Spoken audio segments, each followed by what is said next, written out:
தமிழ்நாட்டை தொடர்ந்து வஞ்சிக்கின்ற பாரதிய ஜனதா கட்சியினுடைய ஒன்றிய அரசு தமிழ்நாட்டின் பெயரை கூட சொல்ல மனமில்லாமல் இன்றைக்கு தமிழையும் தமிழ்நாட்டு மக்களையும் வஞ்சித்து ஓர வஞ்சனையோடு மாற்றாந்தாய் மனப்பான்மையோடு இன்றைக்கு தமிழ்நாட்டை பார்க்கிறது ஒன்றிய பாசிச பாஜக ஆட்சி என்பதை இந்த பட்ஜெட் வெட்ட வெளிச்சம் போட்டு காட்டுகிறது.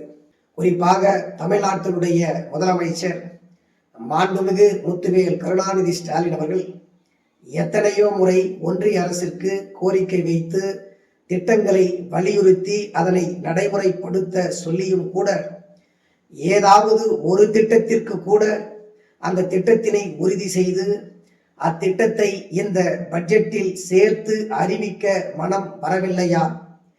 இப்படி ஒரு ஒன்றிய பாஜக அரசு முற்றிலுமாக தமிழ்நாட்டையும் தமிழ்நாட்டு மக்களையும் வஞ்சிப்பது ஒரு மிகுந்த வேதனை அளிக்கிறது.